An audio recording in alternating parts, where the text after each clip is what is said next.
যে কাজগুলো আমি নড়াইলের জন্য করেছি সেই তালিকাটা যদি আপনি ধরেন তাহলে শুধু একটা ইউনিভার্সিটি এখন বাকি আছে। একটা সি ক্যাটাগরির জেলায় কি কি প্রয়োজন, একটা ইউনিভার্সিটি বাকি আছে। আমার বাবাকেও বলে দিয়েছি যে এটার কোনো বিচার বর্তমান সরকার বা যারাই আসুক বা যারাই থাকুক বা আসুক, হ্যাঁ, তাদের কাছে আমি এটা নিয়ে কোনো বিচার চাই। কারণ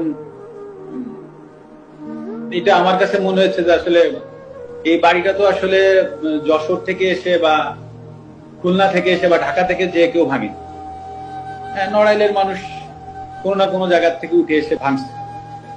তো আসলে আমি নড়াইলের মানুষের বিরুদ্ধে আর বিচার চাইবো না। তো যেটা হয়ে গেছে তো ওটা আমি একসেপ্ট করে নিচ্ছি। হয়তো বা আমার কাছে আমি এভাবে একসেপ্ট করে নিচ্ছি যে হয়তো বা আমার কোনো ভুল ছিল, আমি কোনো ভুল করেছি, হয়তো বা তার জন্য ওনারা হয়তো বা এসে ওটা করেছে। তো আমার মনে যদি বিন্দুমাত্র কষ্ট এখন আর নাই, আমি মানে কষ্ট নাই এই কথাটা ভুল, মানে কারো প্রতি রাগ ক্ষোভ এগুলো কিছুই নাই। তো আমিও আশা করব নড়াইলবাসীর প্রতি যে